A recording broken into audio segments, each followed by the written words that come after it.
Hi everyone, this is Shreyas Kumar. जैसा कि हमने लास्ट वीडियो में बात किया था कि सी लैंग्वेज के कुछ की पॉइंट के बारे में और उसकी हिस्ट्री के बारे में बात किया था।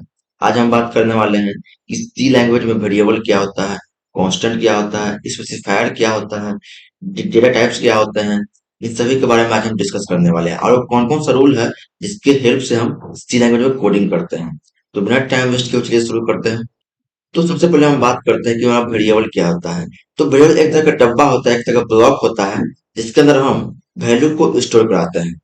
वैल्यू या तो स्ट्रिंग हो सकता है, या फिर इंटीजर हो सकता है, या फिर बुलियन हो सकता है। तो ये चीजें यहाँ पे बोलता है कि variable is the memory location और unit where we can store value. Variable एक मेमोरी लोकेशन है या फिर एक यूनिट है जहाँ पर हम क्या करते हैं कि वैल्यू को स्टोर कराते हैं। फॉर एग्जाम्पल, यहाँ पर एक्स एक नाम का वेरिएबल लिया गया है और उसके अंदर 12 नाम का वैल्यू को स्टोर कराया गया है।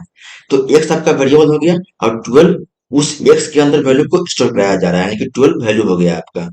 तो ये आपका वेरिएबल का डेफिनेशन हो गया। अब हम बात करते हैं कि आइडेंटिफायर क्या होता है।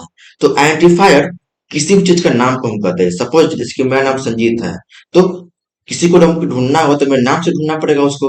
तो उसी तरीके से आइडेंटिफायर क्या होता है, एक तरह का नाम होता है किसी भी चीज का।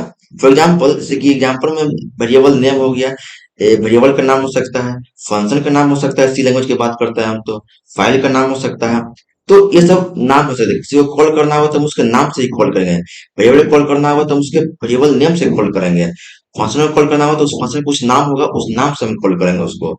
तो ये आपका आइडेंटिफायर होता है। अब हम आगे बात करते हैं कि हम वेरिएबल को डिक्लेयर कैसे करते हैं। तो वेरिएबल को डिक्लेयर करने के दो तरीका है। जो पहला तरीका क्या करता है, इम्प्लिसिट, यानी कि जब हम वेरिएबल को डिक्लेयर करते हैं तो उस समय वैल्यू को हम असाइन कर देते हैं। फॉर एग्जाम्पल, यहाँ पर एक वेरिएबल लिया गया है एक्स नाम का, और इस एक्स में ही 12 नाम के वैल्यू को, यानी कि 12 वैल्यू को स्टोर कराया जा रहा है, यानी कि असाइन कर दिया गया है। तो ये आपका हो गया इम्प्लिसिट डिक्लेरेशन, कि हम जब हम वेरिएबल डिक्लेयर कर रहे हैं उसी समय हम लोग वैल्यू को भी असाइन कर दे रहे हैं। अब बात आता है क्या, एक्सप्लिसिट डिक्लेरेशन। ये क्या होता है कि जब हम किसी वेरिएबल को डिक्लेयर कर रहे होते हैं तो उसका असाइन हम उस टाइम पर नहीं करते हैं, बल्कि रन टाइम पर उस वैल्यू को असाइन करते हैं। जब हमारा सोर्स कोड रन हो रहा होता है तो उस समय हमसे पूछता है कि इंटर योर नंबर, तो उस समय हम रन टाइम पर असाइन करते हैं वैल्यू को। तो सिंपली हम एक्सप्लिसिट में क्या करते हैं, पहले हम वेरिएबल को डिक्लेयर कर देते हैं और उसके बाद रन टाइम में उसको हम वैल्यू असाइन करते हैं। तो ये आपका हो गया वेरिएबल डिक्लेरेशन, दो तरह का। एक होता है इम्प्लिसिट और एक होता है एक्सप्लिसिट। अब हम बात करते हैं कांस्टेंट क्या होता है। तो कांस्टेंट वो फिक्स्ड वर्ड है, जो कभी फिक्स्ड वैल्यू है, जो कभी चेंज नहीं होता है। फॉर एग्जाम्पल, एक वैल्यू है 12, तो 12 का कभी चेंज हो सकता है, नहीं हो सकता है। एक वैल्यू है, सपोज कीजिए एक स्ट्रिंग है आर, आर नाम का एक स्ट्रिंग है, तो ये स्ट्रिंग में कभी चेंज नहीं हो सकता। तो कांस्टेंट वही होता है जिसका वैल्यू चेंज नहीं होता है, वो हमेशा फिक्स हो गया है। तो जैसे कि आपका इंटीजर भी एक तरह का कांस्टेंट ही है, फ्लोट भी एक तरह का कांस्टेंट होता है, कैरेक्टर भी कांस्टेंट है, स्ट्रिंग भी आपका कांस्टेंट है, बुलियन भी आपका कांस्टेंट होता है।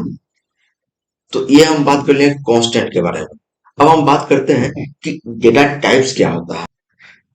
डेटा टाइप्स रिजर्व वर्ड है और एक कीवर्ड है, जिसके अंदर हम क्या करते हैं, किसी वेरिएबल को एक्सप्लिसिटली डिक्लेयर करने का काम करते हैं।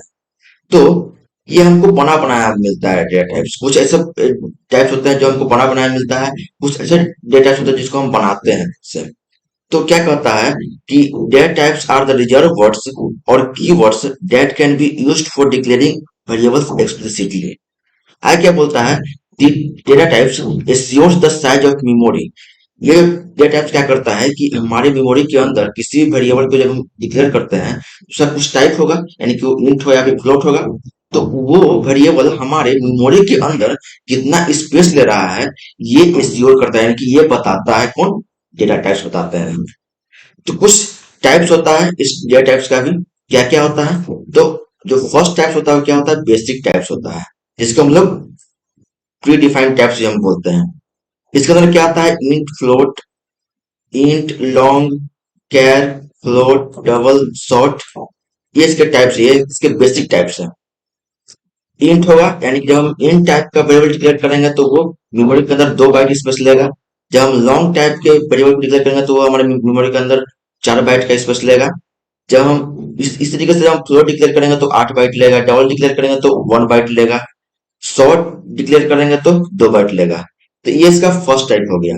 जो सेकंड टाइप आता है इस डेटा टाइप का, तो क्या होता है, वो यूजर डिफाइंड डेटा टाइप, जो कि हम लोग डिफाइन करते हैं, जो कि यूजर के द्वारा डिफाइन किया जाता है। फॉर एग्जाम्पल हम लोग कुछ भी डिफाइन कर सकते हैं अपने हिसाब से, अपना नाम को भी बना सकते हैं डेटा टाइप से, या फिर फॉर एग्जाम्पल में स्ट्रक्ट यहाँ पे लिया गया, यूनियन लिया गया, इनम लिया गया, कुछ भी हम ले सकते हैं अपने यूजर के हिसाब से। जो थर्ड टाइप आता है, क्या आता है, डिराइव्ड डेटा टाइप। ये क्या बोलता है कि क्रिएटेड बाय एग्जिस्टिंग टाइप, जो भी बना बनाया टाइप है उसी से बनता है derive data type. For example में एरे हो गया, या फिर फॉर एग्जांपल में हम बात करें फंक्शन या फिर पॉइंटर, ये सब क्या हो गया, डिराइव डेटा टाइप्स में आ जाते हैं। अब हम बात करते हैं जेनरिक डेटा टाइप। इसमें क्या आता है, वॉइड पॉइंटर आपका आता है। तो ये तो बात हो गई कि क्या क्या होते हैं हमारे डेटा टाइप्स। अब हम बात करते हैं क्या क्या रूल्स है जो हमको ध्यान रखना चाहिए जब हम सी लैंग्वेज में कोडिंग कर रहे हो। तो इसमें फर्स्ट रूल क्या आता है कि every C program is a function named. हर एक जो सी प्रोग्राम है उसका एक फंक्शन होगा, यानी कि उसका एक नाम होगा। फॉर एग्जाम्पल यहाँ पर एक सिंटेक्स दिया गया है कि कैसे हम सी में कोडिंग करेंगे, हम लोग सोर्स कोड लिखेंगे। तो हम लोग सबसे पहले वॉइड मेन से स्टार्ट करते हैं, और उस वॉइड मेन के अंदर उस वॉइड मेन के अंदर हम लोग ब्रैकेट के अंदर जो भी स्टेटमेंट रहता है वो प्रिंट कराते हैं। ठीक है। जो अगला पॉइंट यानी कि जो नेक्स्ट स्टेप क्या कहता है कि every statement must be written in small letter. C के अंदर जितना भी आप स्टेटमेंट लिखिएगा वो सारा स्टेटमेंट आप स्मॉल लेटर में लिखिएगा। जो अगला पॉइंट है क्या कहता है कि एवरी स्टेटमेंट मस्ट बी, यानी कि हर एक जितना भी स्टेटमेंट जो होगा आप लिखिएगा सी लैंग्वेज के अंदर, वो सारा स्टेटमेंट सेमी कोलोन से, यानी कि ये इस सेमी कोलोन से खत्म होना चाहिए। यानी कि जब आप किसी भी तरह का स्टेटमेंट लिख रहे हैं तो उसके अंदर आपको सेमी कोलोन लगाना कंपलसरी ही है। अब हम बात करते हैं कि स्पेसिफायर क्या होता है।